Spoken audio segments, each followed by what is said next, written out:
even have a green screen option? This is killing me. Probably doesn't. All right, and we're live. All kinds of things are going haywire. Trying to resurrect the channel, folks. So let's see here. Did it give me a way to make sure that I'm using the right microphone? I guess it's just going to use the defaults. And I'll also have to post a link over on the stream that I set up ahead of time. So let me just grab this link here.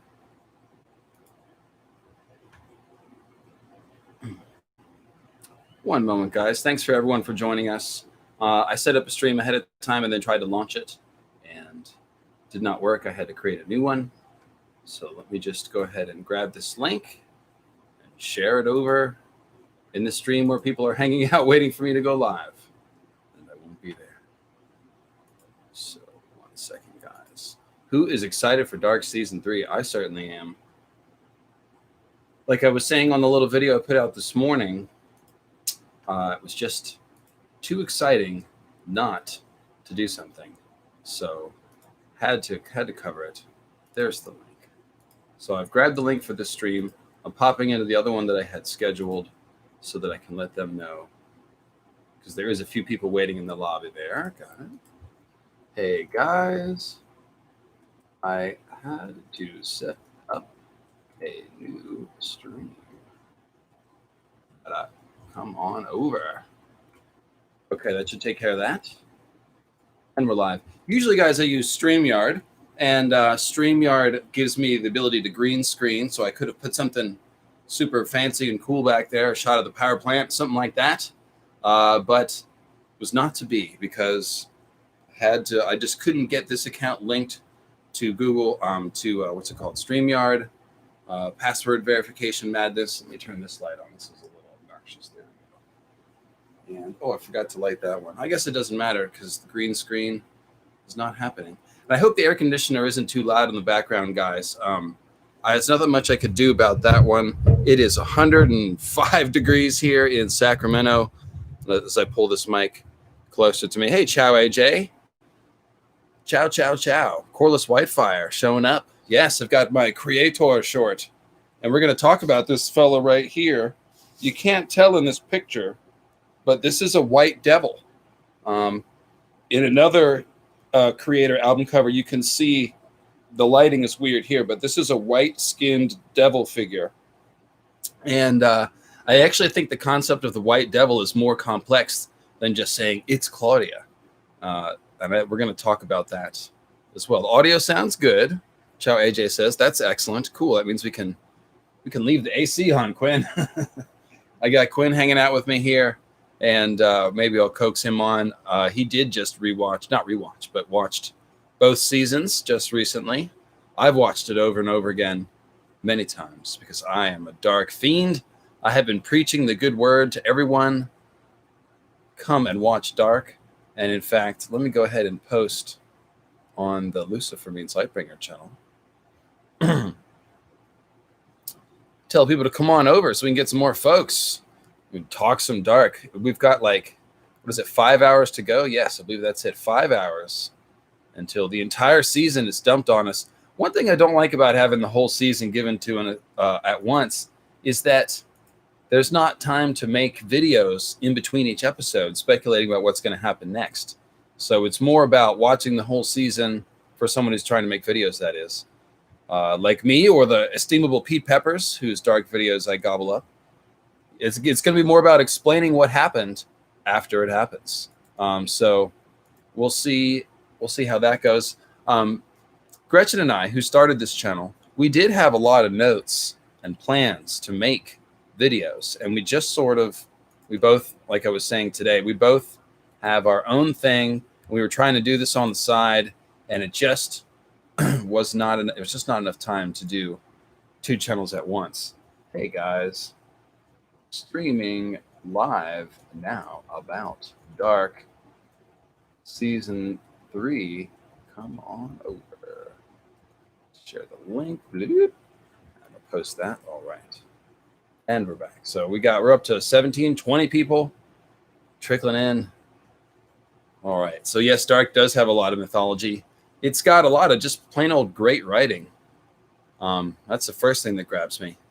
And so I guess what I was saying is with this channel, I'm not sure how much time I'll have to do it. I might just keep it to live streams where I make some notes after each episode and do some streams, or maybe I'll have time to do some edited videos. But we're definitely going to talk Dark. I think that once it's done, it's going to be bigger than it ever was when it was running, because already I've been picking up rumors that, I don't know, no, I won't even talk rumors, but just all signs point to these guys are going to really stick the landing here. I think they're going to do something super interesting with the ending. It's going to be talked about a lot. And in contrast to a lot of the questionable endings that we've received lately in movies and television shows, which we shall not name in particular because there's no need to. Take your pick. I think Dark is going to give us an ending that's going to be talked about. And I think the ending is going to be talked about so much that people are then going to go back to the show and watch it. So, yeah, shout out to Pete Peppers. Pete Peppers has an awesome channel. Definitely been enjoying all his videos. So what I'd like to do today is to go through character by character, or maybe time period by time period, and discuss the characters within each time period. And talk about where we think this could go. And so I mentioned, let's go ahead and start with the oldest time period first, which would be 1888. And that is apparently where Jonas, Stranger Jonas, that is headed. So we got Stranger Jonas. If you remember at the end of season 2, he showed up and rescued Bartosz, Magnus, and Franziska, the teenage versions of those three. Stranger's a little older. Yeah, there might not be a super chat option. Ciao, AJ. I just got the channel back up and running. Maybe next time I'll have that running, but there's not too many people in the chat, so very likely that if you tag @SickPodcast, I will see your question and answer. And so, in any case, what I was saying was that in the 1888 is where we're going to find Stranger and those three, Bartosz, Franziska, and Magnus. Oh, that's right. I do have a PayPal. If you guys would like to support my endeavors, you can hit me up at paypal.me, which, thank you, by the way. I've been getting a lot of donations starting to trickle in on paypal.me/mythicalastronomy, and those are nice. They go straight to my bank accounts. Hardly anything is deducted from them. I'll drop the link right there in the chat if you feel like giving me going, oh, I should make Quinn a mod. Let's do that. I should make Chow AJ a mod too. Add moderator. Where is Quinn? Quinn's ideas. Nice. Thank you. And so we've got Stranger Jonas right before the apocalypse of June 27th, which is tomorrow. He shows up with a time machine, one of the box time machines, and he saves Magnus, Franziska, and Bartosz. And Bartosz is like, where are we going? And Stranger's like, not time to say. We're not even going to do the, I don't have time to tell you, I'll explain everything later line that everybody likes to give. He just activates the machine, and they disappear. And it's pretty obvious that they were going to go back to the 1800s, because in 1921, young Jonas goes back to that time, and he meets Sigmundus in their underground cult bunker. He meets Adam, who turns out to be an older version of Stranger, an older version of Jonas. And we figure out that we've definitely got Magnus and Franziska, the poor guy that gets killed with a pickaxe in the opening scene by young Noah. That was almost certainly Bartosz. And so we can kind of figure out that these four, Stranger, Bartosz, Magnus, and Franziska, they ended up sometime long enough before 1921 to grow up to that age and invent the bunker time machine. And if you remember, the first we've got two identical dark matter blobs, one that exists in 2052, 2053. That was created after the power plant blew up, obviously. However, Adam and Sigmundus have created a dark matter blob, by the year 1921 when Jonas shows up, and presumably it's been working for a while by then. So one of the biggest mysteries to me is how they did this. Because you can picture Stranger, Magnus, Franziska, and Bartosz. They're happy to escape the apocalypse, right? but they appear in the late 1800s.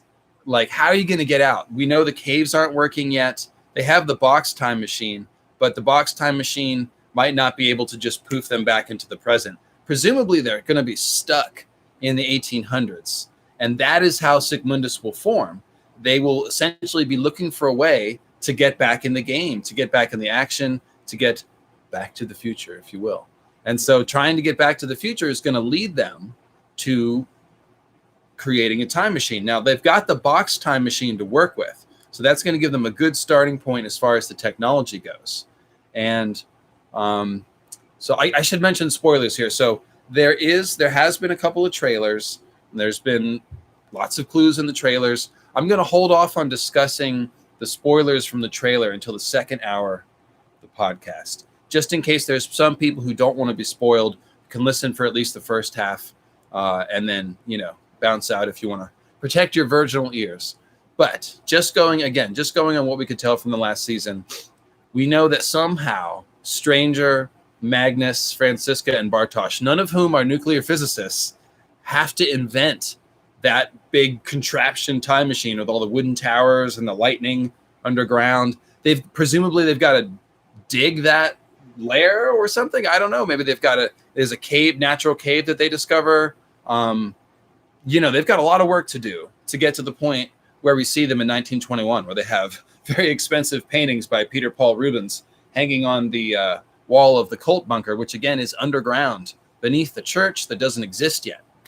So lots to fill in there, I would say. Let me check out where are we.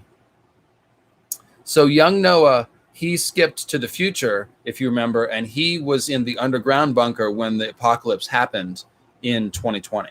So young Noah, and we'll get to that, but young Noah is in the future. So that was his mission. So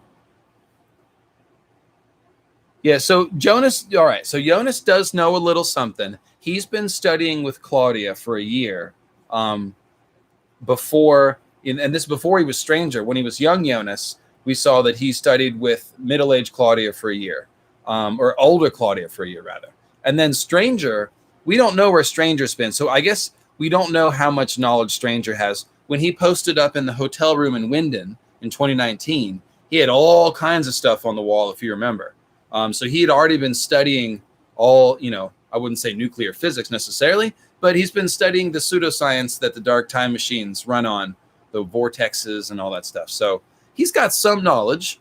I think that almost certainly, though, we're going to have other people joining these original Sigmundus 4 in the 1800s that are going to bring knowledge. Tannhaus potentially could get in the mix, or some character we don't know, or an older version of a character. I mean, old Claudia can show up basically anywhere. She might pop up and help them. There are some clues in the trailer that there's going to be more people there. That cool Sigmundus photo that we have, we've identified the front row of Adam, Francisca, Bartosz, Noah, Agnes, and Magnus. Agnes and Magnus. But there's a whole back row of people there too. And I've seen a couple cool videos speculating on who those people are. But we've definitely going to have some more folks joining Sigmundus. Those will presumably be bringing more knowledge to build all this stuff. So yes, this is LML. Is this your Dark channel? It sure is. It sure is. Could you grab me a vitamin water out of the fridge? That'd be awesome. And so I'm very excited for this time. Stranger Jonas. I'm excited for Stranger Jonas to finally get like a haircut and a decent change of clothing and a home. The guy seems like he's been wandering forever, right? Oh, thank you, mysterious hand that feeds me vitamin water. The poor guy, every time we see him, he's like desperate. He's got tons of dirt under his fingernails. He's got that wild-eyed look. Like when he first meets young Jonas outside the hospital, he pops up outside the van. He's like, what will you choose? He's all like super intense. It's like, whoa, man. Like, chill out. Chill out.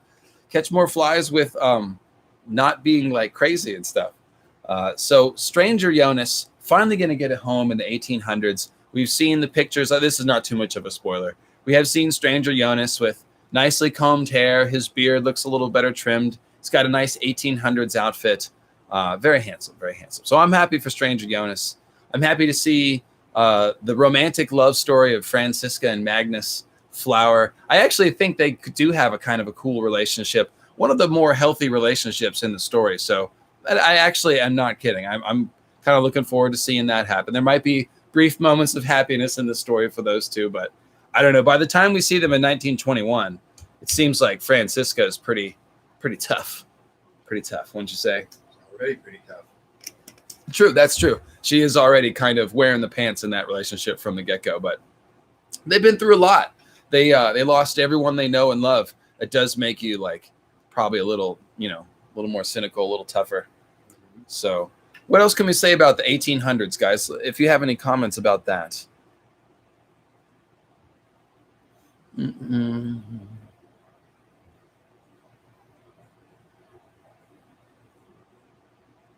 I don't. So somebody's asking why, if that's the guy that gets killed with the pickaxe, if that's Bartosz, why does he look so young? A little younger than Magnus and Franziska. I think Bartosz just has those good genes, man. I think he's just handsome. I mean, young Bartosz is very good looking, and his parents are pretty good looking. So, it just could be. Some people age differently. Like me, I'm 40. Look at me. I'm a man. I'm 40, and I look pretty young.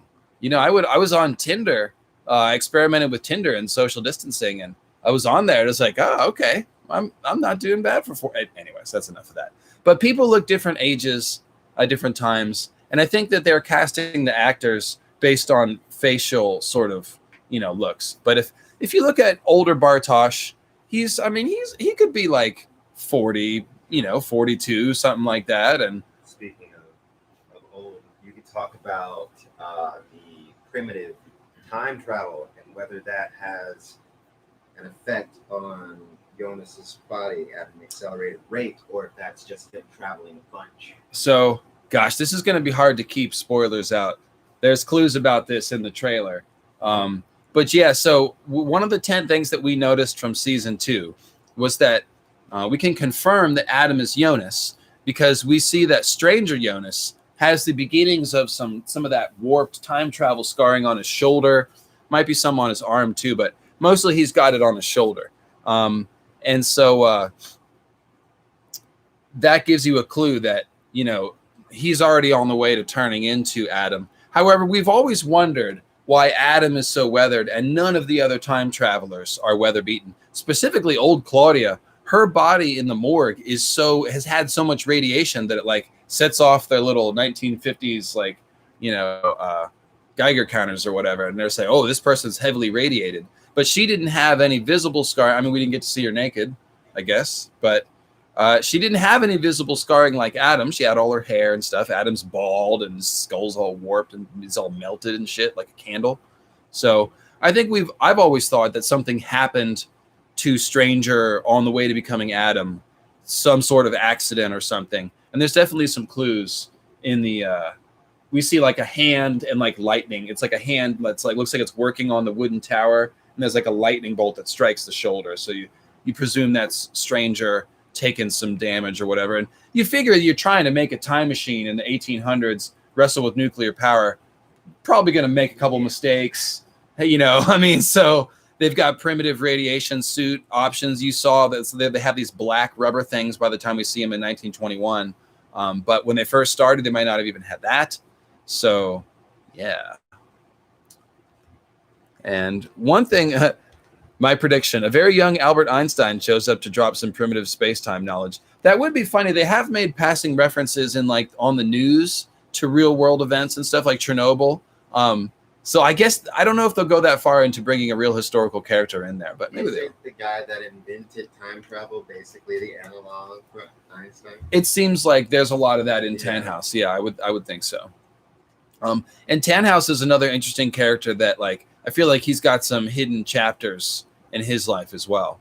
And then we've got the whole alternate reality to talk about. Any of these characters could have doppelganger, alt-world versions. And we know, because Alt Marta shows up in the Prime world and rescues Jonas, we know it's possible for there to be cross-contamination between alt world people and the Prime world people. So who's in Sigmundus? Like, it could even be people from the other world, other versions, two versions of the same person, for crying out loud. Get ready for it to get really weird, I guess, is what we should think about. What I'm interested, Quinn, is how they're going to keep the story contained. They've only got 8 episodes. They're opening up this whole can of worms with the second timeline. And I'm wondering how they're going to not have that run away from them. So they must have pretty clear ideas, obviously, about what they're doing there. So I'm sure it's very well planned out. It's going to have to be very concise. They're going to have to know exactly what needs to be in every scene in every episode, which they obviously do. It's a very well crafted show. So. Certainly. So yeah, Alt Marta, we'll have to talk about. There's a lot of Alt Marta clues in the trailer, so I'm going to leave that off for now. But going back, okay, so the next time period, 1921. Okay, so here's what I want to talk about next. Let's talk about Noah and Agnes. When Jonas goes to, and yeah, I guess it's 420. Going to be an hour to the west, no, to the east of GMT, somewhere in Europe. It is 420 is the answer.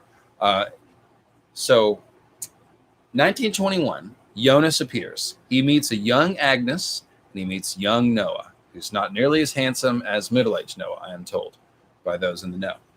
But in any case, what's interesting is that, to me, I've always thought that young Noah and young Agnes, this is not their original timeline. And the reason why I think that is because at the end of season 2, and this is one of the 10 things that we noticed that you may not have noticed in our video, is that when Stranger gets the letter from Marta, supposedly, which young Noah hands him, he reads it, and he's like, oh, this can't be. And it contains instructions for him. He wants to hang around and try to kill Adam so that Adam doesn't kill Marta. But instead, he gets this letter from Marta, who's probably Alt Marta. And it says, you've got to go save Magnus, Francisca, and Bartosz. And then later, Noah and Agnes. And so I've always wondered what that later means, because we've seen Stranger save the first 3, and he saves them right then from the apocalypse. So the point at which Jonas, or Stranger now, saves Noah and Agnes, this has got to be the same moment that Bartosz refers to at the beginning of season 2, when he tells young Noah, he's like, ask Adam why he took you in and why he called you Noah. So we're looking for some point at which either Stranger turning into Adam takes in Noah and presumably Agnes. And that lines up with the idea that Stranger was told to go and rescue Noah and Agnes at some point. So what I think, and what me and Gretchen both came up with, is that Stranger must somehow rescue young Agnes and young Noah from wherever their original timeline is and bring them to that night, progressing towards 1921 time when they're forming Sigmundus. So where do you guys, I'll put this question to you, where do you think Noah and Agnes come from originally, and who do you think their parents might be? That to me is one of the biggest questions that I want to see. Alexander Tiedemann, I see somebody asking about Alexander. Yeah, that's a good one. I'm definitely going to discuss Alexander. I've got some ideas about him.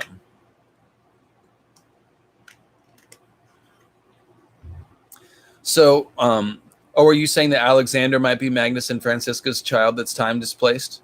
That's an interesting theory. Let's go ahead and hop to that, since I'll just follow you guys. I said we were going to go in order of time period, but I'll go ahead and follow you guys. So let's talk Alexander. Alexander, let's think about him from a story writing point of view. He pops up in the 80s, and what does he do? He immediately appears and protects Claudia. Not Claudia, I'm sorry. Claudia's daughter. What's her name? Help me out. Claudia's daughter, the awkward one that marries Alexander. Regina. Thank you, Regina. So Regina is being picked on by the 2 of the crappiest people in the story, Ulrich and Katerina. And they're picking on Regina, and out of the woods comes, almost passing out, but not quite dead, Alexander to the rescue, pulls out his gun, shoos off the bullies, and they immediately fall in love. Regina takes care of him, and it's that's it. It's over from there. They're in love, and somehow that leads to Alexander taking over the power plant from Regina's mother, Claudia. Or not even from Claudia, because if you remember, Claudia disappears in 1987 or 86, I forget which. And we actually don't know who's running the power plant. Alexander's just walked onto the scene. He created the door when for Claudia, and then Claudia disappears. So presumably Alexander keeps working at the power plant. Somebody else takes over for a while. And at some point, Alexander works his way up, takes over. And the fact that he's married to Regina probably makes him more popular politically because he's connected to Claudia. And so somehow Alexander is running the power plant. So here's what I'm saying. Alexander, I think, was sent by Claudia because everything he does works to Claudia's interest. He protects Claudia's daughter that Claudia just abandoned, unfortunately. We know that Claudia is consumed with guilt for abandoning Regina. And then this knight in shining armor appears, takes care of Regina, then takes care of the power plant, also creates the secret door in the caves. So this is like this is all stuff that Claudia needs to have happen. And we just don't know where he comes from, Alexander. And so I don't know if he comes from the future. He doesn't necessarily come from a different timeline. It could simply be that old Claudia or middle-aged Claudia shows up and sends him to Winden and says, do this, marry my daughter, take care of my shit. If she appears out of a portal in the middle of nowhere, then Alexander's going to be suitably impressed. Claudia could whip out her time machine, take Alexander around, show him that it's real, convince him, wrap him around her finger, all that stuff. We know that people like Noah and Adam and Claudia have no problem, influencing the younger people with their time travel powers and getting them to do what they want to do. So I don't know if Alexander comes from a different timeline. However, I do think he was sent there by Claudia. And let me see what the... doesn't Alexander have the gun that Agnes later uses to kill Noah? Yes. If so, someone must have given him that gun again. I've lost track of the gun. I followed the gun at one point, but I can't remember, because Hannah keeps it for all that time. And then, let's see, Stranger has it, I think. And I think Stranger has it when he time travels, which would mean that that's how Adam has it, I think. Correct me if I'm wrong, but I believe that is the line of transmission. So Alexander might have been the original owner of that gun in this storyline, but correct me if I'm wrong. So the other thing about Alexander is his real name is Boris Niewald, right? And a lot of people have figured out that Niewald could be, check this out, Quinn, I don't know if you've heard this. Boris Niewald, Alexander's original name, Niewald is Nielsen and Conwald put together, like Marta and Jonas. So potentially he could be the child of those two, or he could just be connected to them in some interesting way. But it seems like the showrunners are definitely like to leave us those kinds of clues. I saw somebody figure out that the license plates all have the initials of the people who drive the car. And when you look at Noah's car, it's got AT on it, Alexander Tiedemann. So when you wonder how's Noah driving the fancy car in 2019 and 2020, could be coming from Alexander, which would mean that Alexander's in the know with all the time travel and all that shit. I mean, he's watching over the power plant. It seems likely. It's more than likely that he would know. So let me go ahead. I just pulled all of that information from somebody else's channel. Let me go ahead and give them a shout out so that I'm not perpetrating idea theft. The channel's name is Anthony James. He's got a very small channel, but he's got a lot of really cool dark videos. So check this out. This is probably the coolest one I've found since Pete Peppers. He's only got 300 subscribers. So let's see if we can help him out and bump up the subscribers. His videos are really cool, and he's got some on the mythology of dark too. And potentially maybe I'll reach out to him and see if we can do some collaboration perhaps. Because I am looking for people to talk dark with. And, maybe I can get Peppers on here. So let's go ahead and I'm going to hold off on the Adam and Eve stuff until we get to the second hour where I can go spoiler free or totally spoiler, all spoilers welcome.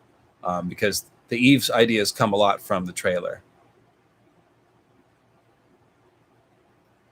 Oh, the Adam and so Chow AJ, totally. I'll get the Adam and Eve stuff. I have a lot of thoughts on Adam and Eve in general. So the detective brother that Alexander supposedly killed. Yeah, so that is a good question, Henry.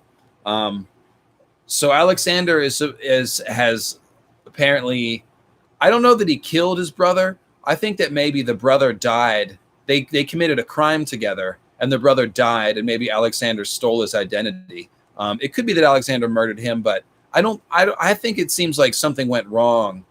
Some sort of heist went wrong, and that's why he's doing it. But we'll find out. Somehow he's because I find Alexander to be mostly a pretty sympathetic character, despite all things. I mean, I just have to like when he appears and stops the bullying, even though he's like almost like passing out. I mean, that's how can you not like the guy? And the way he takes care of Regina is very like tender.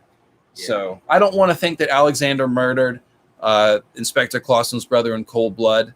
I think it's more of an accident, like I said, a crime gone wrong, robbery or something maybe, but we'll find out. Clausen was brought to Winden by that letter. Some people have analyzed the handwriting on the letter and say it matches Marta's handwriting. So it could be Alt Marta pulling the strings. Again, we're going to get into Alt Marta talk in the second hour where we've got all the spoilers open, but Alt Marta definitely seems to be a player. I mean, we knew that. She appears with the golden light orb time machine, which we've never seen, and whisks Jonas away from the apocalypse. So she's obviously more of a player than Prime World Marta. Not even slightly phased, I might add. No, just, like cold as ice. Yeah, just like oh yeah, that's the other me dead on the ground, whatever. I've seen times. So I'm curious to see what Clausen's role is as far as like, will we get to see a little more about his story? Will that be developed, or is do we pretty much know all we need to know about him except for what happened with his brother? But I'm definitely interested in the Alexander Tiedemann stuff, and there's a little bit more to talk about when we go into the trailer. We do get a shots of what looks like alt-world Alexander. So, all right, so let me go back. It's coming out in about 4.5 hours, I believe. That's what it's coming out for me, and I think it's coming out everywhere at the same time. So, yes, Peter Doppler, thank you. This is one of my favorite mysteries. Similar to Alexander, Peter Doppler, there's a lot of evidence that, he also came to Winden in 1986, and he basically, we're never told where he came from, why he came to Winden. We're not told how. Well, let's just put it this way: the entire Doppler family tree is a complete sham. Okay, we know that Bernd Doppler did not pass on his genes. Helga is not his son, very strongly implied. So possibly Noah is his father. I think that's also heavily implied.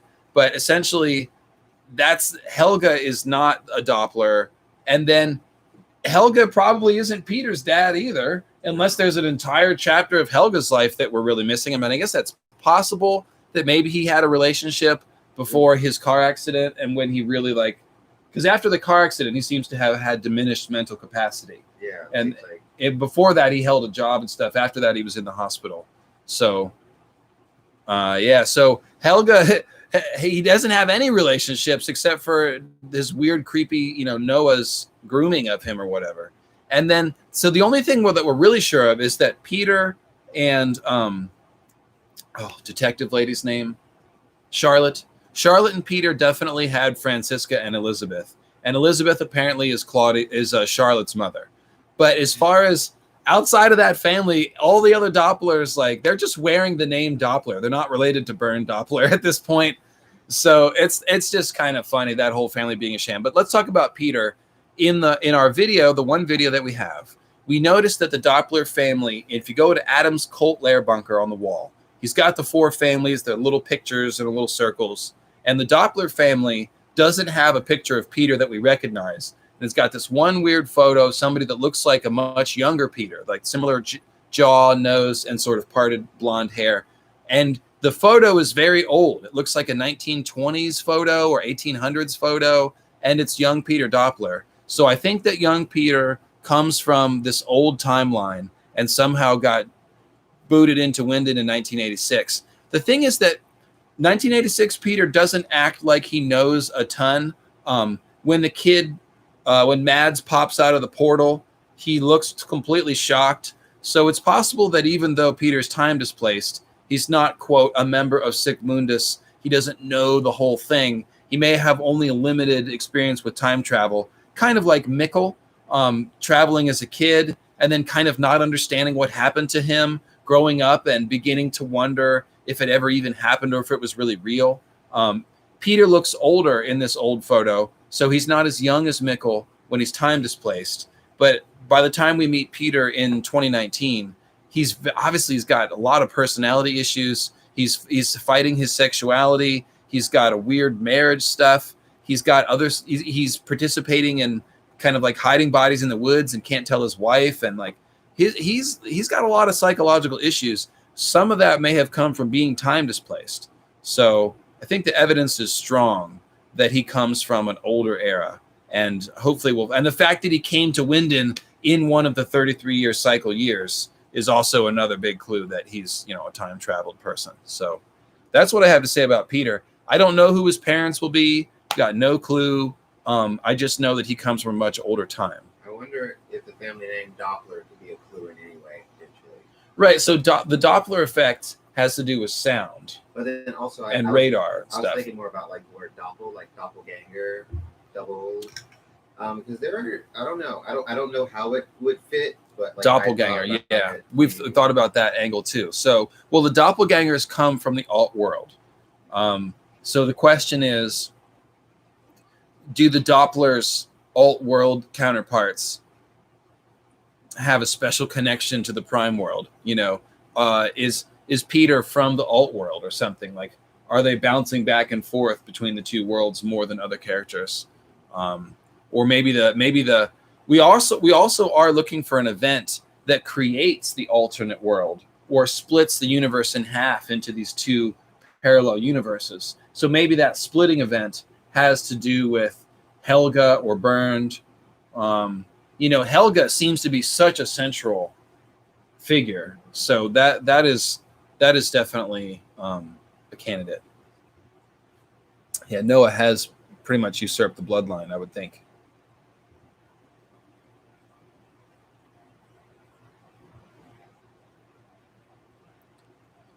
Let's see here. Yeah, the trailer does have a little bit of a hint about that split. That is true, that family tree that they showed. Doppelganger literally means double goer and refers specifically to a non-blood relation. Oh, that's interesting. For real? Yeah, Carl Karsnark tells me that. A non-blood relation. So like an in-law. Okay, that's interesting. And double goer, of course, that sounds like someone who walks between the worlds, like, a time traveler, the travelers. That definitely seems like a thing. So, 1920s timeline. We've covered the creation of Sic Mundus. We talked about Agnes and Noah and who their parents might be. We talked about Peter maybe coming from that timeline. I definitely think we'll see more chiseling in the caves. We'll see. I hope that we get to see Bartosz more. Because Bartosz, the only thing that he did that was very unsympathetic, he pushed Franziska down early on when they found the drugs. He pushed her down. It's 2019, Bartosz. You don't push women down and take shit. That was creepy. But after that, he's like basically got played by Noah, who ends up killing him. Think about this. When old Noah is grooming young Bartosz, he already knows that his younger self has killed older Bartosz. Yeah. So he's grooming him to get stuck in the past and then pickaxed by his younger self. Yeah, I felt really bad for Bartosz, especially when they tied him up in the cave. I was like, oh, come on, guys. They tied him up in the cave, yeah.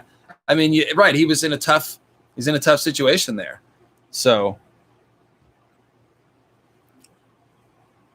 yeah, so people are saying, yeah, non-blood relation is perfect since Helga isn't a Doppler and neither is Peter, Charlotte, or their kids. Yep. So okay. So like I was saying, Bartosz, pretty sympathetic character. Possible that Bartosz, I mean, he's a hunky dude, so maybe he had a romance with somebody like Agnes. He could be Tranta's father, because we see middle-aged Agnes everywhere. She pops up. She's in the Sigmundus photo. So even when younger Agnes is hanging out in 1921, middle-aged Agnes is coming and going. So yeah, I could see the Bartosz Agnes thing would be interesting. Their child could be anybody. I mean, there's so many open bloodlines out there. There's so many open bloodlines. But I guess what I'm saying is I'm looking forward to see Bartosz to open season 2 with his death, and then we just see him get played, young Bartosz get played the whole rest of the season. I'd like to see him have some moment, because the interesting thing about middle-aged Bartosz, right before he dies, he stands up to Adam, essentially. He tells Noah, Sigmundus heresy, and to the point where Noah figures out that he's lost his faith or whatever. And he tells young Noah, hopefully one day you'll learn to question Adam.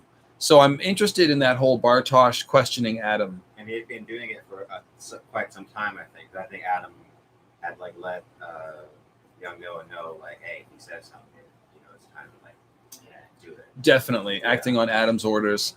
And not only that, Bartosz and Stranger don't like each other. Like Stranger and Bartosz by the end of season 2 doesn't like Jonas, realizes that Stranger's Jonas, and it's basically like, it's all your fault. And Stranger's like, yeah, it is. So Stranger is saving these people, Bartosz and Franziska and Magnus, to form Sigmundus, but they don't all love Stranger. So it's kind of an uneasy alliance there that they have. I'm very interested in that whole social dynamic, Sigmundus, politics of Sigmundus. So it seems at that point Bartosz harbors some pretty significant resentment. It seems like he might have been acting subversively up to that point. And who knows which ways he might have been undermining whatever, or trying to undermine what Adam was doing. Do you want to sit on the couch here? I don't know how well you're coming up, and people are asking for you. Either that, or you could sit over on this side so your voice comes in better. All right, cool.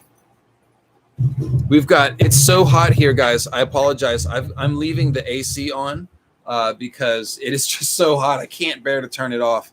So I'm sorry for the fan noise in the background.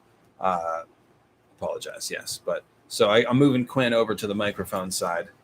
And yes, so Secret Quinn. You can hear him, but you can't see. Oh, there he is. There's Secret Quinn. All right. Yeah, it's hot all across the country. So yeah, Jonas is responsible for all this shit. That's a quote from Bartosz. So I'm looking forward to seeing Bartosz in the past, getting a little bit of a moment in the sun. Yeah, the fan noise isn't bad at all. People are saying good. I think YouTube is pretty good at filtering out background noise. So there we go. All right, so let's see. Let's move on to the 50s. Interesting thing in the 50s is Hannah. Hannah the shit starter. Hannah the troublemaker. Hannah the rolling disaster. The rolling ball of resentment. She is maybe the worst character in the story. Ulrich is pretty bad too. They absolutely deserve each other. And so Hannah is now gone to the 50s, where she's flirting with Egon. Supposedly, Hannah is in her mid to late 40s at this point. 47, I believe, is her age. So it seems unlikely that she's going to have children in the 50s. However, she has been connected to the drowned woman in the lake ever since we heard that legend. And just to review, when Marta and Jonas are at the lake having their romantic moments, when Jonas is being totally clueless, and the audience is like, kiss her, and he's like, and she's there in a bikini, just waiting for him to. Anyways, during that whole moment, Jonas finds the St. Christopher pendant in the sand. And a moment earlier, we'd heard the legend when they were all swimming in the lake of there's a woman who drowned in the lake, and you can still sometimes, see her, or she reaches up and grabs you. And then Magnus played the trick on Marta. So people have put this together with a photo that we've seen. It was one of the first photos after season 2 that was on the Instagram, the dark Instagram. And it showed middle-aged Hannah in the 50s wearing the St. Christopher pendant. This is a meteor pendant, but she's wearing a St. Christopher pendant. And so it's not hard to figure out. Hannah is somebody who deserved to drown in a lake, absolutely. So she's wearing the pendant that gets found on the shores of the lake where a woman drowned. So that's probably going to be the end of Hannah. We don't know what's going to happen in the meantime. But she does, it seems to me that's a really good theory. It's almost to the point where if it's not Hannah, it's an intentional curveball that they've thrown us. But how much trouble will Hannah cause in the 50s before she drowns? Before somebody drowns, somebody drowns her, I think. Before somebody drowns her, yeah. It could be. Wouldn't it be sweet if it was Katerina who's time traveling around? Oh, I feel like she's coming. Yeah, and Katerina, she's on her way somewhere. And we'll get in the previews, in the spoilers, the trailers. There is evidence that Katerina's story is going to get pretty tragic. So here, let me do this. I'll move over here. Move the shield. Let me just tilt it a little bit. Katerina is certainly on a rampage at this point. There we go. It's happening. She's been on a rampage for a while. Yeah, so Katerina, she is still totally fixated on rescuing Ulrich. And by the way, this is Quinn from Quinn's Ideas. You have something called Tadia. Tell everyone what that is. Tadia is my graphic novel. On just Google it on Indiegogo. It's funding right now. Check it out. It's very cool, witchy, sort of dark fairy tale kind of thing, and it's got a giant, weird golem demon creature that gets summoned forth and causes all kinds of mayhem. Mayhem like Hannah. Yeah, like Hannah. Hannah's the worst, dude. The worst. And also awesome. Now, I mean, I enjoy chaotic characters like that. I like Cersei in Game of Thrones a lot for the same reason. Let me do this. There we go. So, let's talk about Katerina. She, like I said, fixated on getting her son back, even though she understands it's going to erase people, and even though she understands that he's already lived a life. This is one of the most poignant moments in the end of season 2 for me. Katerina comes over to the Conwald house, and she's going through this photo book of Mikkel having grown up into Michael Conwald. And you can see her looking at these photos like, oh, this is the life that my son has led in a different era. And so I really think she's going to have to, they planted that seed in her character arc. Like, think about it. Like, you want to bring your son back, but your son has already lived a life. And so she's actually changing his course if she does that. I mean, yeah, she's like killing him in the future, kind of. She's killing the alternate version of him by like going back and changing things. So that's something that Katerina might think about doing and then not do. Obviously, we don't expect Mikkel, young Mikkel, to get brought back to the future. That's not going to, it doesn't seem like you can do that. But Katerina is now kind of cast adrift, hopping through different timelines. And again, in the trailer, which we're about 10 minutes away from all spoilers welcome talk, there's definitely some clues that her tale might turn pretty tragic. She's going to be hanging around in different timelines. Looks like the 80s. So we'll have to see. The thing is that she was crawling in the cave when the apocalypse happened. So we kind of don't know where she went. She might not have gone to one of the standard places that the cave leaves, because there was all that golden light there. Yeah, all the glowy stuff. Yeah, it seemed pretty special and different. So she might pop out anywhere. And we don't know where. Actually, no, that's a trailer spoiler too. I'll skip that thought. Hold that thought. Okay, so the 50s. What else is going on in the 50s? We're going to get to see Agnes and her relationship with Doris Tiedemann. That's a pretty hot one. That'll keep going. We're going to see Egon's life continue to fall apart as he drinks more and gets messed up by Hannah, whatever Hannah does.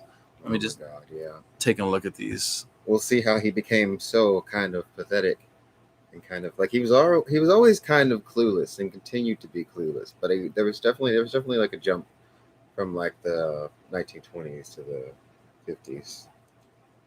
I mean, it's been 30 years. 30 years of Hannah.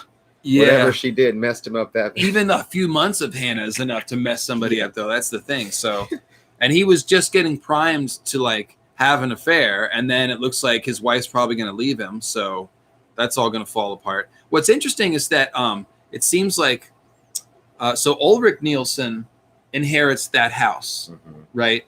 So that means that Agnes and Doris get the house, and Egon gets kicked out. Yeah. So that's kind of cool. Like Because he's not in the house anymore. the two women hook up and then like stage a coup and take over the house. That's pretty badass. So, and Agnes is like, Agnes is totally badass anyway. So they have something to do with Sigmundus, actually. yeah. So can you actually? I'm gonna actually. This is a super important phone call. Talk to the people for a second. Hey guys, got any Dark questions? Darkity dark.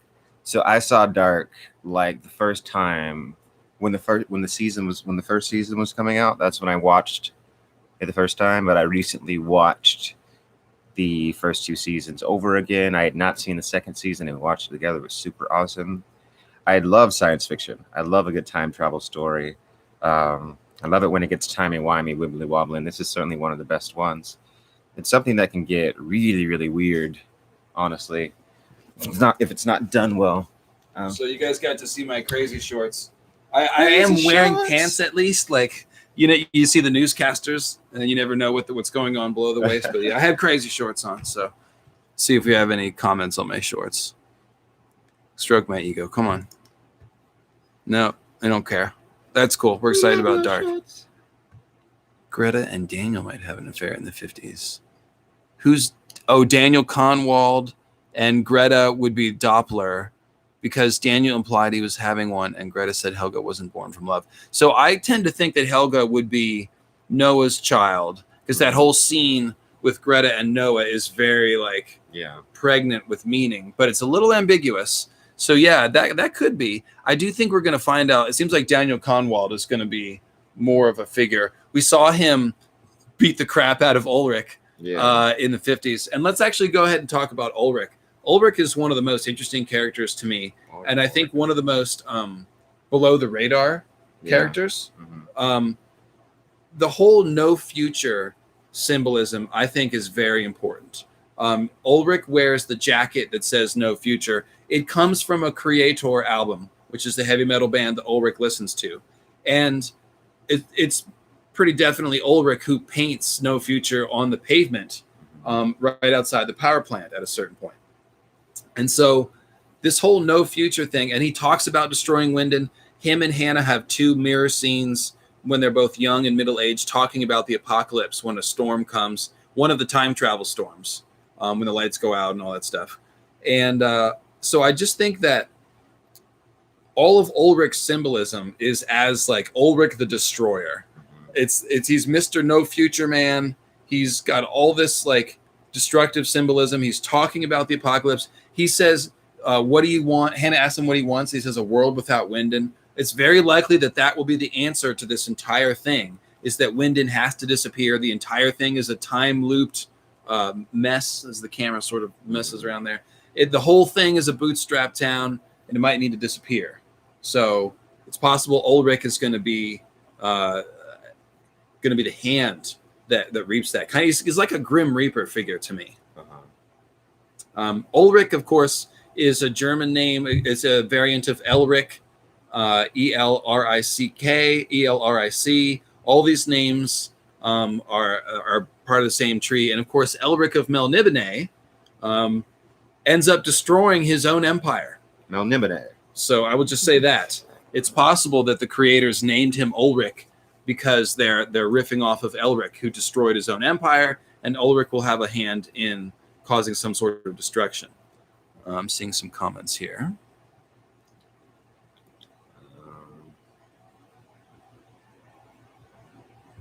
And the second thing about Ulrich is that, like I said, White Devil. Claudia is named the White Devil by basically Noah, young Helga, and Egon as he's dying. He's like, "Oh, you're the White Devil," and maybe that's true.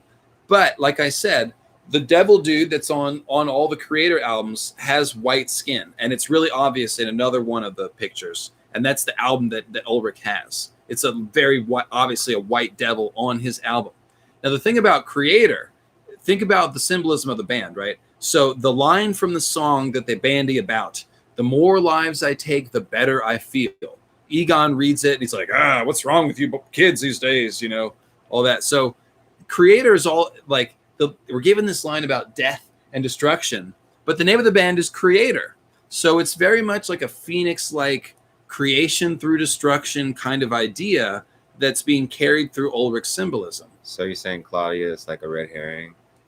I'm saying that either Claudia is a red herring as the White Devil, or that it has more than one meaning, and that Ulrich is actually the White Devil. And of course, he turns white. His hair turns white. He wears a white jumpsuit in the it's the crazy house. It's almost kind of obvious that it's trying to make you think that Claudia is the White Devil, which is why I'm like, maybe it is a red herring. And I also trust Claudia. I trust Claudia like I trust Bloodraven, actually. Even though they're kind of Machiavellian and they do some messed up stuff, something about the character just makes me think that they're doing the same stuff I would do in their position. And so I kind of trust old Claudia, and calling her the White Devil, I mean, maybe there's all kinds of tragic characters. Obviously, we sympathize with Jonas, and yet he becomes Adam. So I'm not saying Claudia isn't the White Devil, but... I mean, sometimes they mention Claudia, and sometimes they use the name White Devil. You know what I mean? Mm-hmm. But you never hear anybody really like, Ulrich. So if Ulrich was involved, I don't know. No, the clue about Ulrich is all about the creator stuff, and the fact that he looks white, and the fact that he talks about bringing the apocalypse. That's what I mean. Like a Grim Reaper, yeah. If people know Claudia by Claudia, they would call her Claudia. Oh, I see what you're know saying. What I mean? Mm-hmm. And they would pick one. I don't know. I love the way it's said. It's like Eisenteufel or something in German. Yeah. I don't speak German, but the White Devil phrase is very cool. Every time they say it, I get excited. Let me check out here.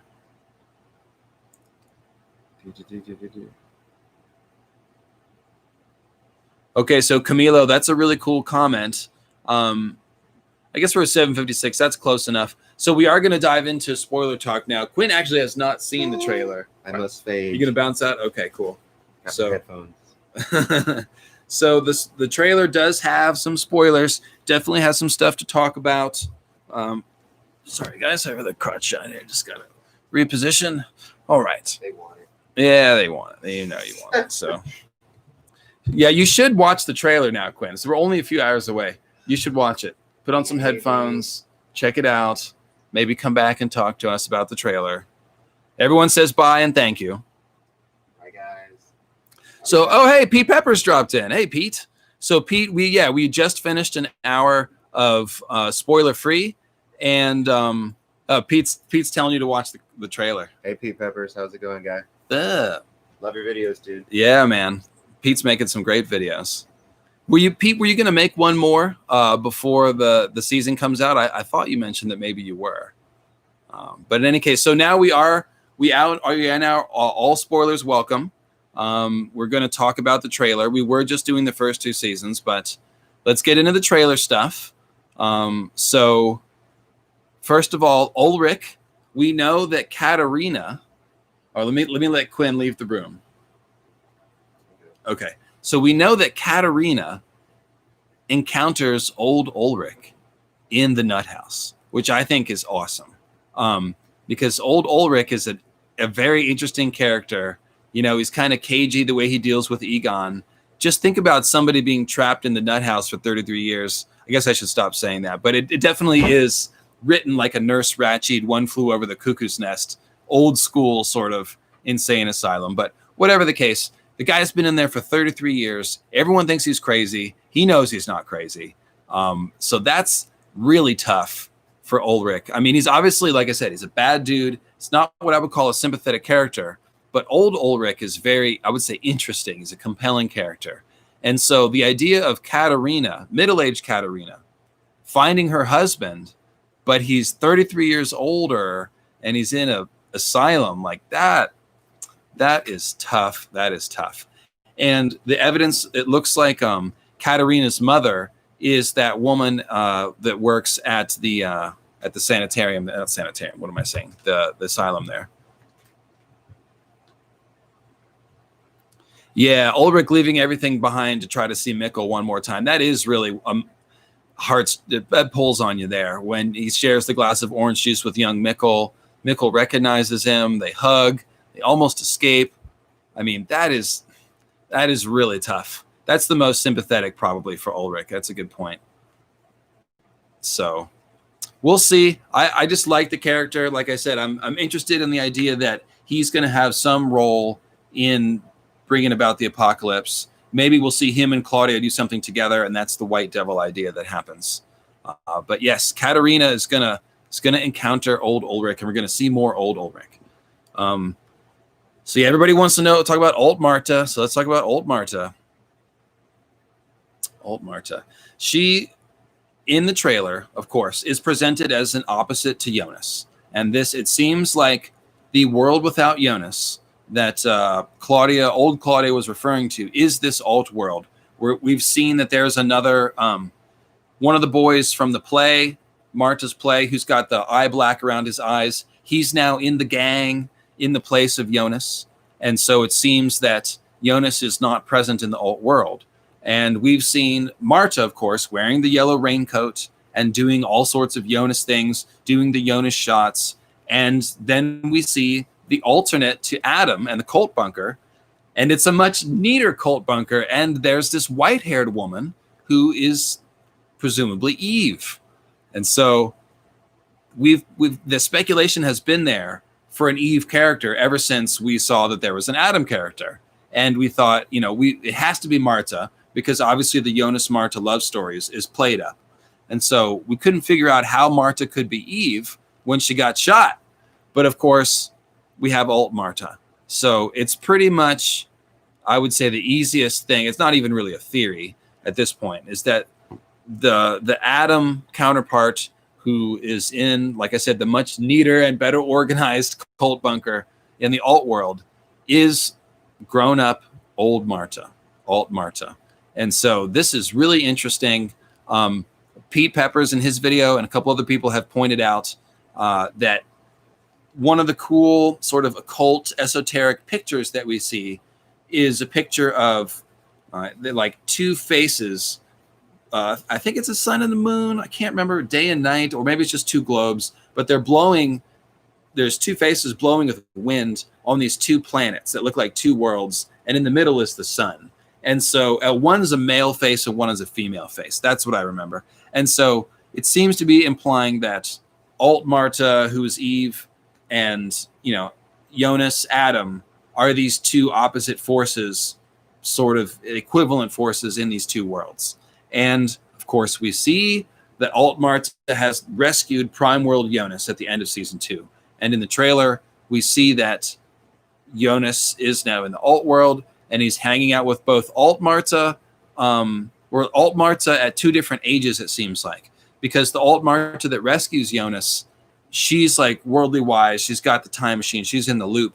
It seems that Jonas goes back to a time in the alt world where he encounters a younger Marta who doesn't know shit yet, and potentially maybe even rescues her with the time orb. We see that shot of him tackling her on the bicycle. And so, yeah. And I'm waiting for Quinn to finish with the trailer. And yes, a lot of people have pointed out that Marta's orb is very, looks a lot like a fruit, like a golden apple.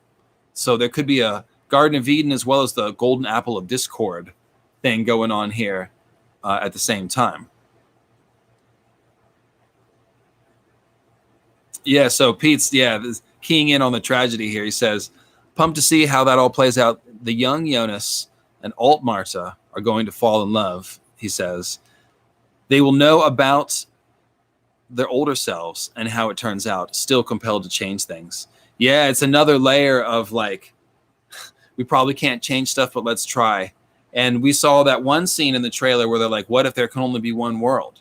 And so I really like this. You can see the Jonas Marta tragic romance being elevated, the stakes are being raised so high. Now it's not just that they're wrestling with a little bit of time travel and they're kind of like related to each other. Well, not kind of, they are related to each other.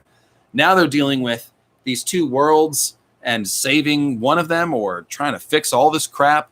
They might be working against their older selves. Like older Eve, Eve and Adam could be working together. We don't know. So alt Marta the worldly wise Alt Marta, who the one that rescued Jonas, she pops up, and this is one of the most interesting things about the trailer. She pops up in the 1888 timeline, and apparently she is helping Sigmundus, or she's at least around while Stranger is forming Sigmundus and building the time machine there. And so Alt Marta could only have gotten there with the orb. And so one of the 10 things that we noticed in our video was that when they're going through all the blueprints of the time machine in the Sigmundus lair, the first time we get to the cult bunker, Adam is giving Jonas the tour, and he's talking about all the iterations of the time machine. And we pointed out that you can see the orb time machine there. And so the designs, the blueprints for the orb time machine are in the Sigmundus lair. Well, now that makes a whole lot more sense if we know that Alt Marta was popping into that timeline with the orb time machine. So that's another source of technical knowledge. That thing is the most advanced version.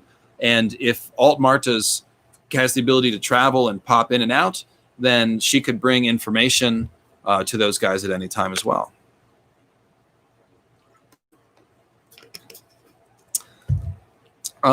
Don points out, Donnie Darko ends with the hero self-sacrificing to close the time paradox. Is there a potential Donnie Darko-like ending in Dark's future? Oh, absolutely.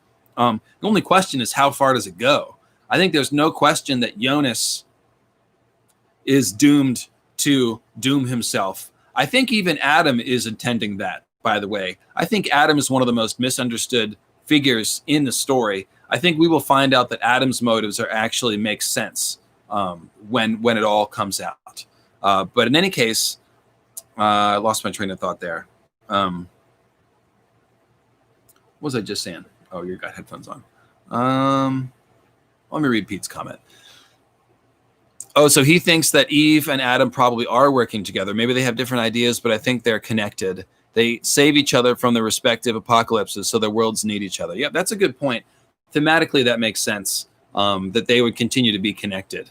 And we see that one of the things that's interesting, Pete, is I notice during a very important montage late in season 2, when Adam is talking about people can't change the past because they can't change what they desire, and everybody is seeing ghosts in the montage, we see Adam sitting in his lair, and he sees a vision of young Marta sitting in the chair. And the implication is that, old Adam is still thinking about young Marta.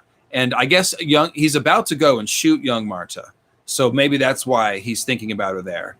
But what's interesting is, like, they don't show us, why, if Adam has a strong relationship to Eve, why would he still be thinking so much about young Marta? Like, that's what he's obsessed with, or trying to rid himself of the obsession. But I don't know. It could be that, that they're separated for a long time, and that they only have contact through emissaries, or they share knowledge in their middle age and then don't see each other for a long time. We'll just have to see. But it's, like I said, raising the stakes of that tragic romance all the way up. So I love how the cult bunkers are mirrored. I'm very interested in I guess it's the Alt 2053 time machine. It's the one where we see, it's a very advanced looking. It's got the time blob, and it's got the new figure, the trio character, and Adam. And it's got these 3, they almost look like curved solar panels. Yeah, I'll take that. Curved solar panels. And there's 3 of them, and they're shooting lightning into the blob. And this looks like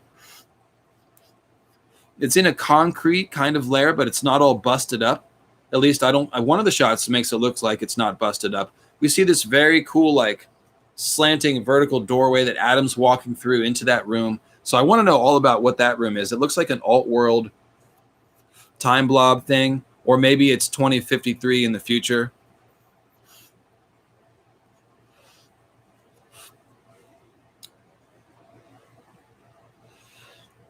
But what I'm wondering is, let's go back to Adam's goals. I'm very interested in Adam, since we're talking about Adam and Eve. So obviously, talking about Adam and Eve, the classic myth, the idea of the apple of the tree is it represents the fire of the gods. It represents enlightenment. When they eat the apple off the tree, Adam and Eve gain the knowledge of good and evil. It expands their consciousness. makes them sort of like gods, all that. So obviously the time travel technology is the apple. It's also God and the devil. It's implied as both God and the devil, the black blob. But it's obviously the power here that mankind is playing with, the fire of the gods, if you will. So that symbolism is all there. But talking about Adam,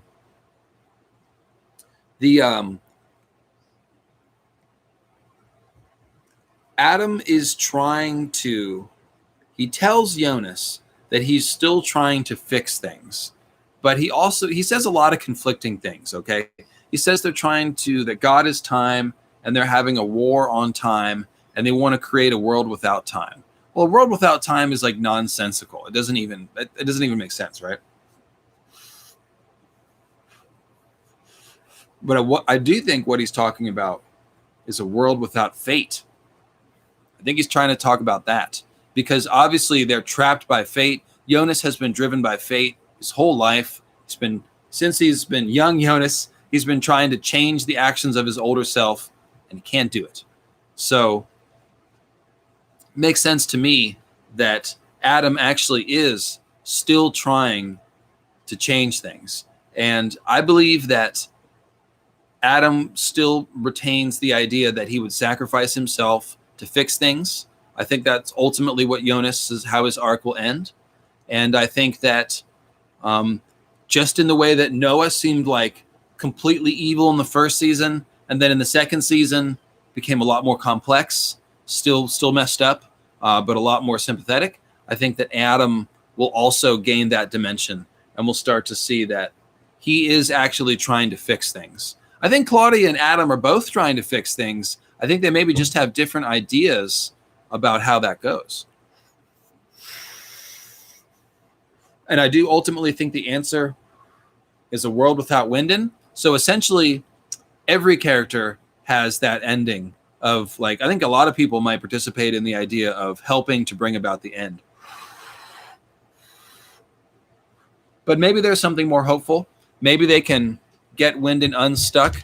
Maybe the world will go back to the origin point, which is another cool topic, by the way, we can talk about. What is the original divergence? What is the original event, the first time travel event that created the alternate worlds and created all these paradoxes? I do hope and think that they're going to give us that event. And a nice ending for me would be like going back, like Mikkel coming back from the caves or something. Like they go out and they come home and Mikkel doesn't get lost, or Helga doesn't get smashed with a rock or something. Like we'll see some bad event that happens normally. We'll be like, we're back on the natural timeline. So if Nick asks if Claudia is at war with Adam, which they seem to be working together at certain times and against each other at other times, who do you think would be at war with Eve in the alt world? Well, Claudia would probably still exist in the alt world. I mean, maybe she's a character who doesn't exist in the alt world, but she's probably still there. She plays such an important role with the power plant. We'd have to invent a whole new character to take all of her actions, if that was the case. Pete asks, you think Claudia is working with alt Claudia? I think that must be how she learned about the world without Jonas. That's an interesting idea. Yeah, see, that makes more sense to me, that alt Claudia is a similar player to original Claudia, and that they will, I like that idea. We see at one point one of the versions of middle-aged Claudia using the orb to time travel, and it appears as though she's appearing in front of her alt self. That might have been you, Pete, that figured it out, but when you look at the two angles, it looks like, alt Claudia is appearing in front of her own self or her older self. I forget which.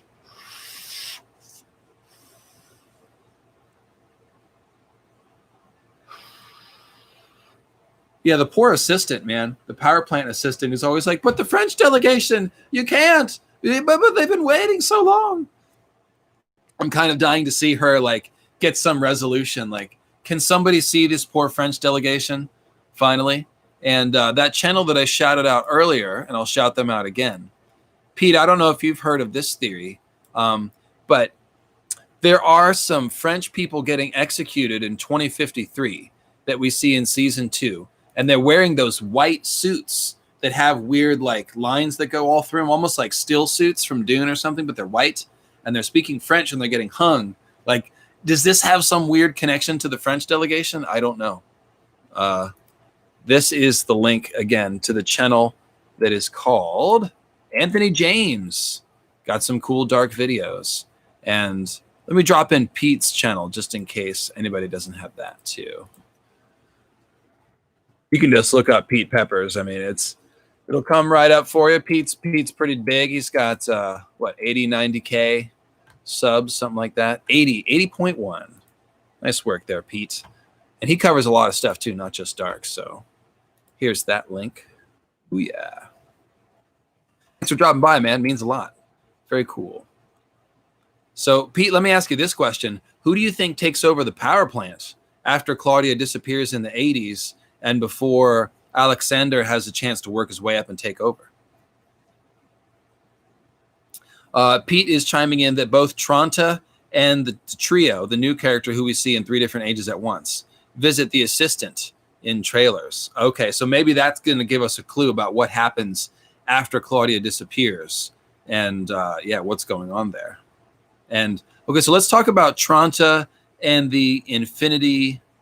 Oh, the eye patch. Okay, we'll get to Waller and the eye patch in a minute. But let's talk about Tronta and the infinity symbol family tree that's in the trailer. So it implies, the way the family tree is structured, it implies that the father of Tronta, who has Tronta with Agnes, is the infinity symbol. So this could be the character at which the divergence happens.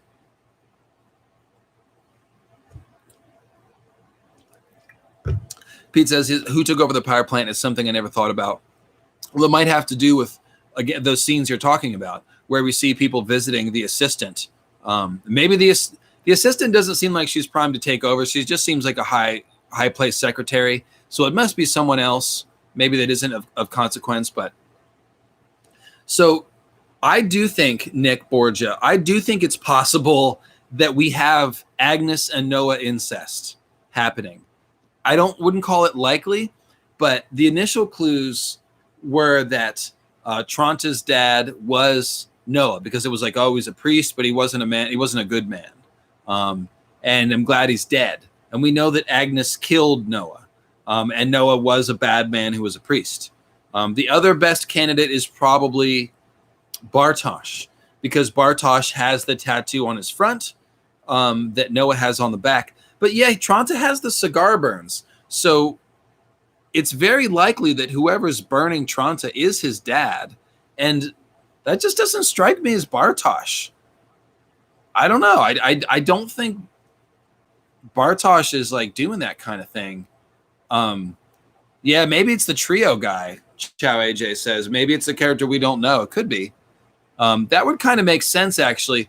So the idea of the infinity symbol is it's showing these two worlds branching off from this point, which is the infinity symbol. And it looks like the infinity symbol and Agnes have Tronta in each dimension. So that could be the place where we have the split. But of course, we don't know when Agnes had Tronta. We don't even know what timeline that was in. That could have been any time. So, yeah. But yes, I think we agree that Bartosz is not the cigarette burner.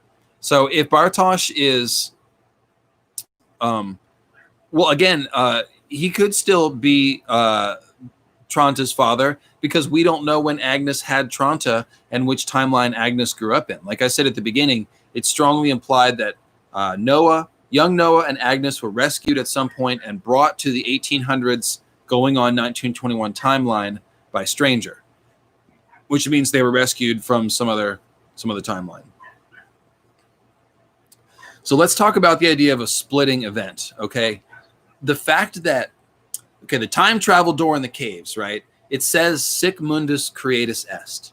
That means, and thus the world was created. And so the implication is that somehow opening that door of time travel is creating worlds. Now, that's not hard to figure out what that means, right? Because we have apparently at least one alternate universe. And if we have an alternate universe that was created, well, it was created through time travel, right? Somebody time traveled and this spun off an alternate reality. So that's how it makes sense that the time travel door says Sic Mundus Creatus Est. We're creating worlds through time travel. Now, I was speculating after last season that it could be that they're creating an alternate world every time they time travel. Because when you go back into the past and meddle with the past, you're then creating a different reality than the one that, quote, already happened. So we get into this idea of infinite worlds, which is kind of unmanageable from a story writing point of view. So it must be more limited than that. It must not be every time you time travel that it causes a new world to be born. But somehow this alternate world was spun off through the use of time travel.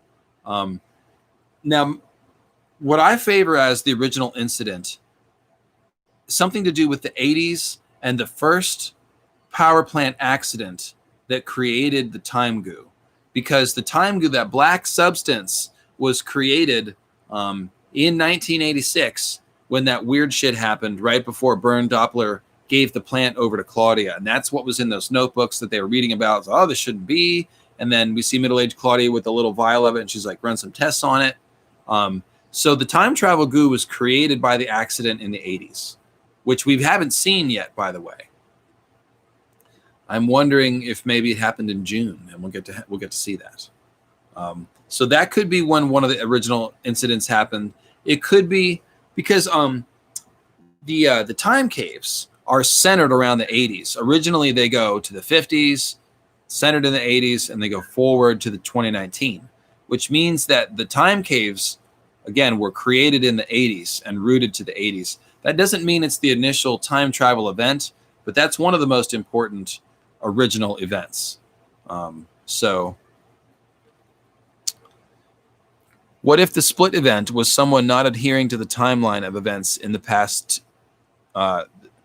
Right. So that's kind of what I'm saying is, like, if somehow you manage to break the course, the fated course of events, maybe that's what spins off a different world. And that could be how we put the worlds back together, is we've got to fix that event.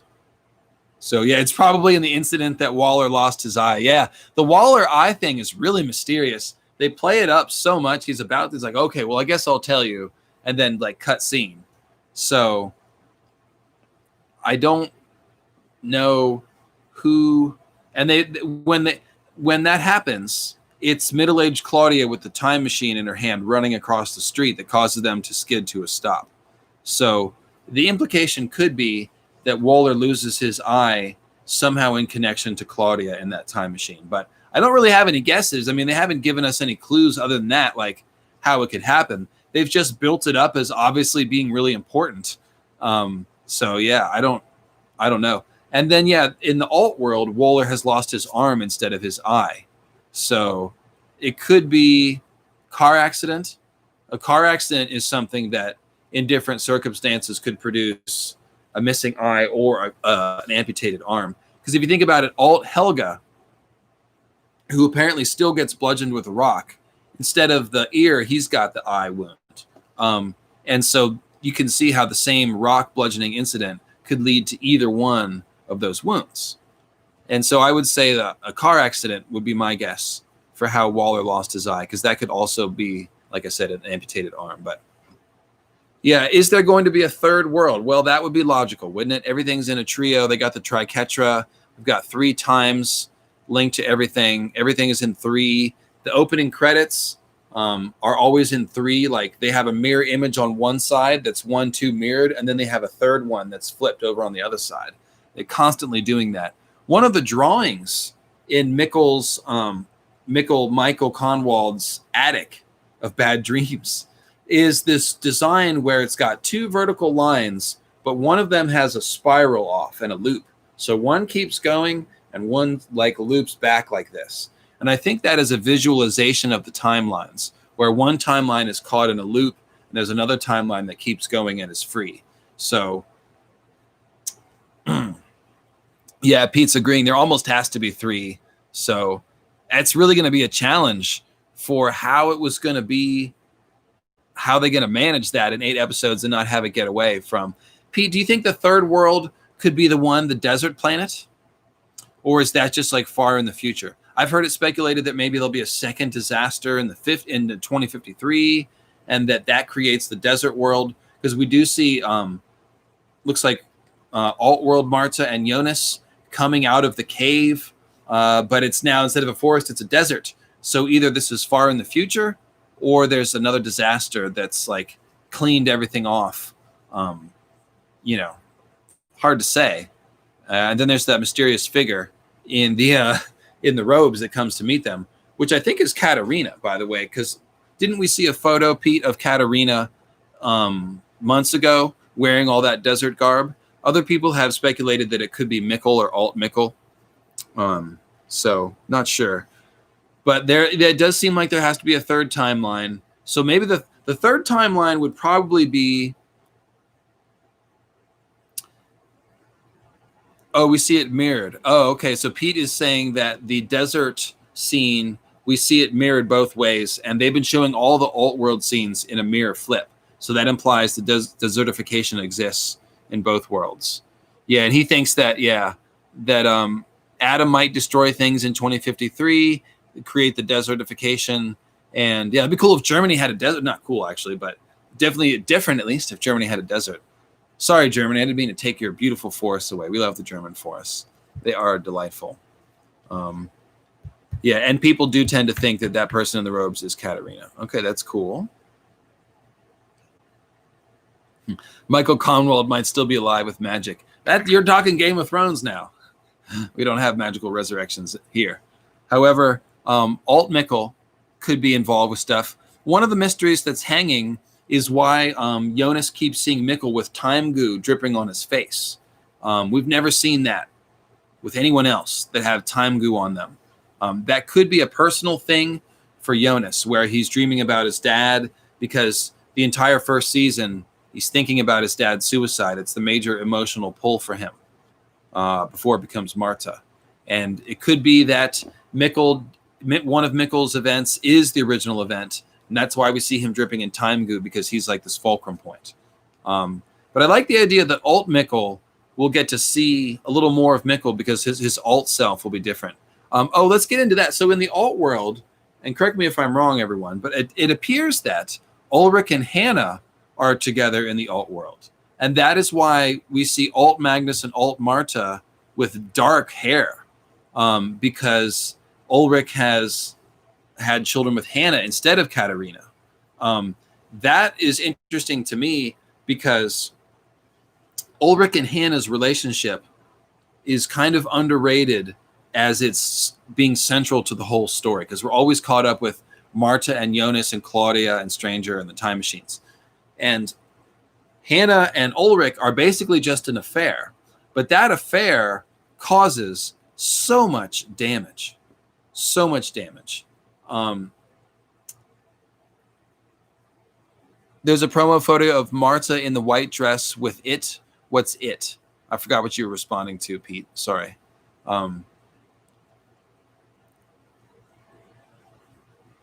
Just reading the train of comments here. So I think that the affair between Hannah and Ulrich is another contender for the original splitting event, because Ulrich is tied up with Hannah when Mikkel disappears. Oh, the black goo. Okay, right. Martha in a white dress covered with black goo. Oh, that's interesting. That's very interesting. So maybe we'll see more black goo indicating something. We'll be able to make sense out of it as it goes. Right now, it's just really creepy. So getting back to Hannah and Ulrich. Hannah and Ulrich, they have those two conversations about the apocalypse. They are the two moments that are important in their affair or when their affair starts happening is the moment when Mikkel gets abducted. And in a weird parallel, Tranta is having an affair the night Mads disappears too. So it's a doubly tragic kind of thing that's happening there. And so Hannah and Ulrich are talking about the apocalypse a lot as kids and as adults. They're talking about the apocalypse during the time travel. They're talking about a world without Winden. So if we're looking for an origin for all of this destruction, it could be that their affair. Now we see in the alt world, apparently, one of the hugest wrinkles, besides Jonas not being there, is that apparently Hannah and Ulrich got together. So possible that Mikkel didn't travel back in time and marry Hannah. Maybe that's one of the key differences, which would also explain why Jonas is never there. So I think that's probably what's likely, is that Jonas doesn't exist in the alt world because Mikkel never travels back in time. And so Hannah is free to marry Ulrich, and I don't know what happens to Katerina. But yeah, that's just telling you how important that relationship is, the Hannah, Ulrich, Katerina triangle. So definitely got my eyes on that.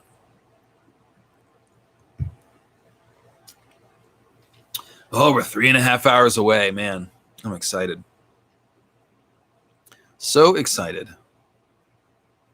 Yes. How likely is it that the guy young Noah killed was Bartosz? I'd say 99%. I'm almost positive. What I'm interested is that he's got that tattoo. He's got the Sic Mundus tattoo on his chest that Noah has on his back. So that kind of ties them together in an interesting way.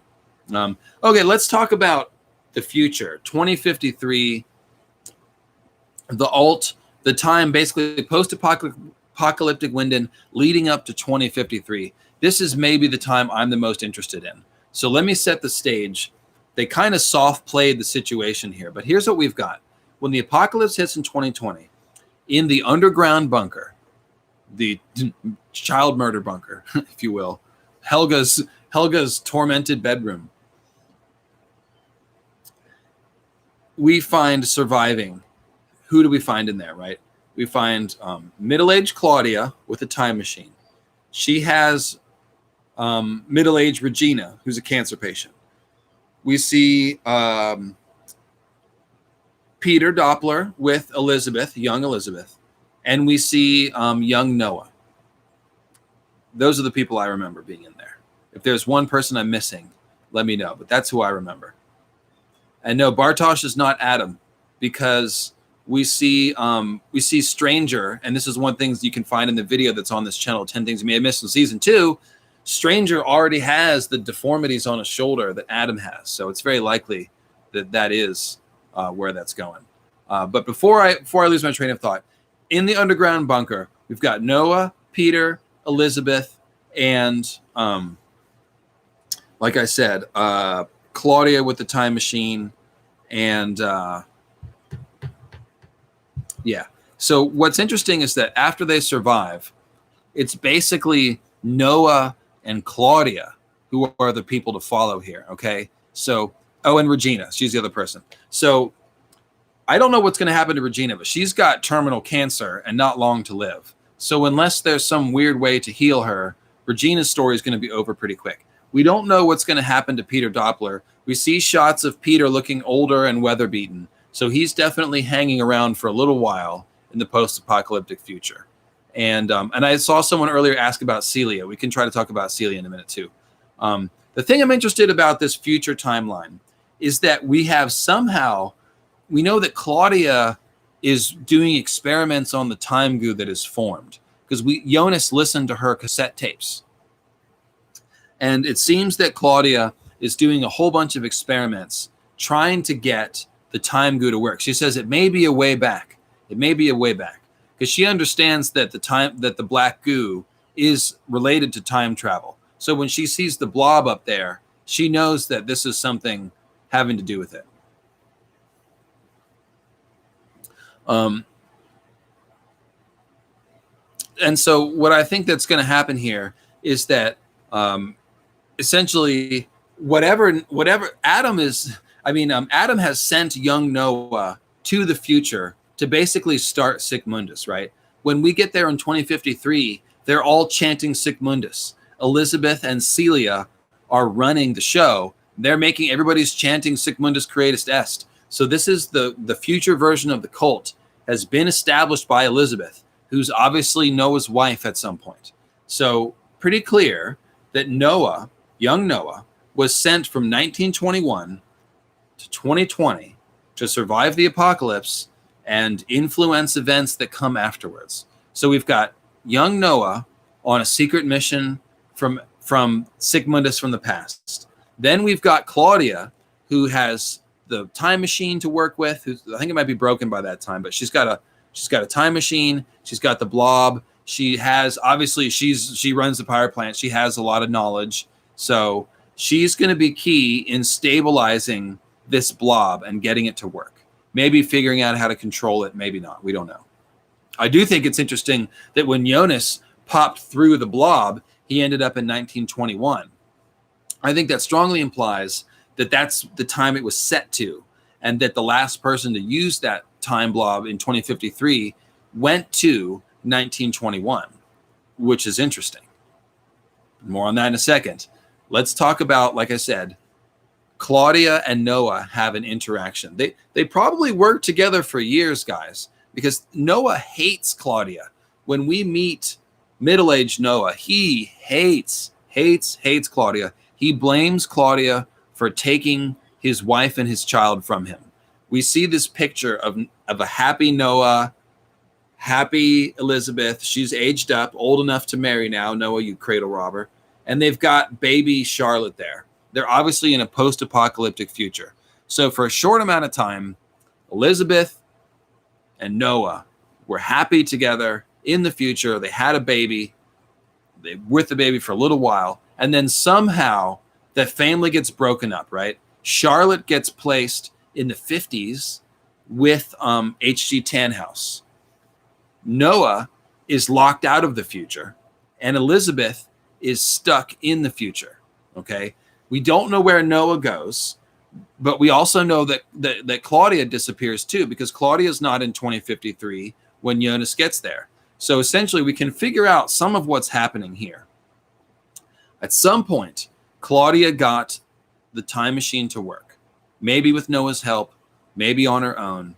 Maybe Pete Doppler has secret knowledge about time machines. Who knows? Maybe the French delegation helped him out. We don't know. But somehow, Claudia gets the blob working, learns how to use it. And then, oh yeah, so people are pointing out, so Charlotte is about 17 in 1987, so she might have been taken to 1970, not 1953. But the point is, she was dropped off with Tannhaus so that she's old enough to become 17 in 1986 or whatever. And so I think that Claudia must be responsible for breaking up that family. I mean, Noah blames her, and Claudia is the one making the time machine work. We don't know if Claudia did this on purpose or if it was an accident, but middle-aged Claudia definitely might have done it on purpose. She might have taken Charlotte from those two, just because it has to happen or something, and then, disappeared into the time machine. Maybe Noah chased her through the time machine and got locked out of the future. Something really dramatic happened is the point between young Noah turning into middle-aged Noah and middle-aged Claudia turning into old Claudia. They spent a lot of time together, probably years in the future, working together. And then at some point after Noah was old enough to have a family with Elizabeth, this is why I say years, because Elizabeth is young teenager when the apocalypse happens. Then she gets old enough to marry Noah. Noah is still in the future, and presumably Claudia is still there because Claudia somehow was responsible for time displacing Charlotte and possibly Noah. So that tells us at least 10, 15 years happened in the post-apocalyptic future with Claudia and Noah working together, having a relationship. It was probably a good relationship for a while, and it went south. Noah's obviously got knowledge from, Adam and Sigmundus, but it's only limited knowledge. They've given him certain things to know. So apparently at some point they all disappear. Noah's gone, Charlotte's gone, Claudia's gone, and Elizabeth is left to keep on with the cult, and she has the prophecy and all that stuff. So Pete says, I think it's a fair assumption that all the machines post the God particle twin can travel to any day, maybe the original God particle as well. Yeah, it seems that only the caves and the box time machine are limited in that way. Seems to be able to go anywhere, and the a little bit of a delay. Can you guys hear me? Okay, just the visual that's getting delayed. I'm going to keep talking and hope that it's all right. But in any case, yes, clearly the time machines based on the floating black blob of goo can travel anywhere, because one of them went from 2053 to 1921, and we know that Adam used the machine to send Jonas back to a specific day in 2019. So yeah.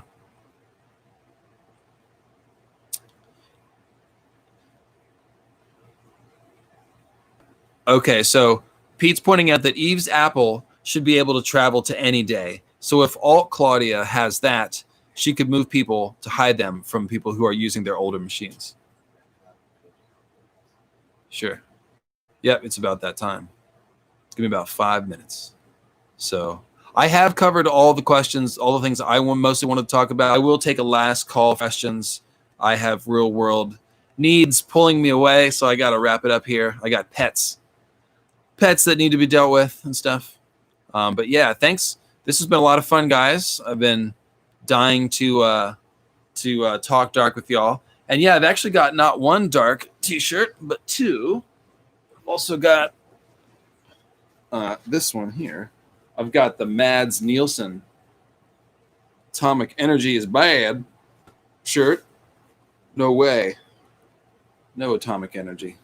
So in any case, yeah, I will be, like I said, plans for dark coverage. I will be covering dark at least a little bit with some live streams, if nothing else. I might have time to do some scripted videos. I don't know. It's obviously not my main thing, is the Lucifer Means Lightbringer channel. But if, yeah, well, I invited Pete on very last minute, and you said, Pete, you live around the other side of the world. I think you said in Hanoi.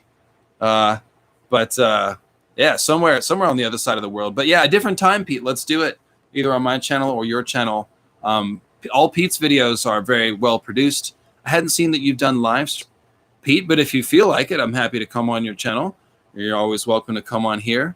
I'm not sure. Again, I'm not sure how we'll cover, since it's being all released at once.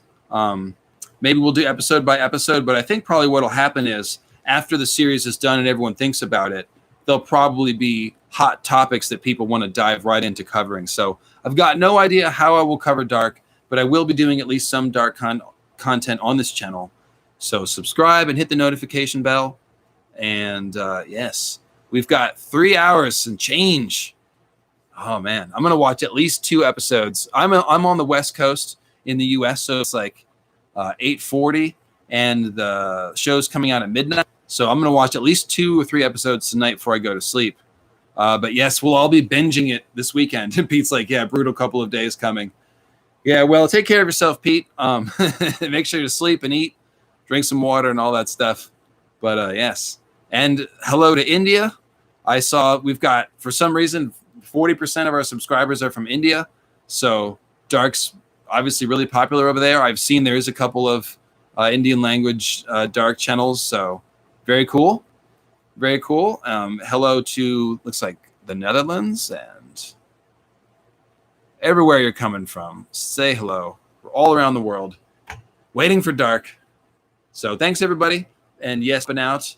And I will see you in, I don't know, 3 or 4 days. Maybe we'll do a stream once we've had time to process this amazing ending we're about to get. So thanks a lot, everyone.